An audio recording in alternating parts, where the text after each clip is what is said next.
Kahintang sa panahon ng latest news. Diyagon sa linya atong pag-asa Mactan, pinagi ni Sir Manny Jan Agbay. Sir Manny, good morning. Yes, good morning sir. Nilog sa inyong mga sugintig paminaw. Mo kani atong latest with update para kadawang adlaw Martes, April 14, 2026. Ang ridge sa high pressure area nga nag-extend dito sa North Luzon nga ang mao ko rin nagdalag alinsangan ug init nga panahon didtong lugar. Sa laing bahin nga atong gibantayan nga super typhoon Sinlaku nga naagaw sa PAR kay na-locate kini siya ganihang alas 3 kadlawon sa 2,405 km east of southern Luzon. Kining super typhoon Sinlaku nagdala sa hangin nga moabot og 205 km per hour ug gustines nga moabot og 250 km per hour. Kini nagairog pa north-northwest sa kakusgon nga 15 km per hour.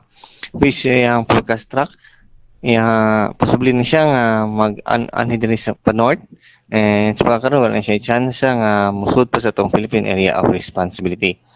Ug para sa toong forecast weather condition para dinhi sa Metro Cebu lakip na sa Tibok Visayas sa sunod nga 24 oras, max natin gabunta diri og generally fair weather condition, maayo ang tempo sa panahon, gawas na lang kung mga lumalabay na ulan ug mga thunderstorms, umikan aning mga localized thunderstorm.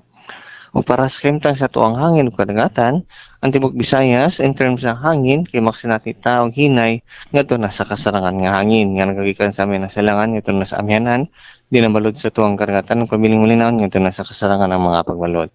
Dinhi sa Subo, matong dagat motaob karong alas 10:15 sa buntag, muna sa alas 3:15 sa hapon. Temperatura dinhi sa Subo karong adlaw mag-range gikan sa 26 to 32 degrees Celsius. Ato ang sunrise karong alas 5:34 sa buntag, sunset nato dinhi sa Subo alas 5:55 sa hapon. Atong maximum heat index posible mabot sa 37 degrees Celsius nga nasulod gyapon sa extreme caution category. Ug mao lang natong latest with update gikan diri sa Butang sa Pag-asa kini si Manny Nagbay, may buntag. Salamat kayo Sir Manny, may buntag sa pag-asa Mactan. Okay sir, good morning.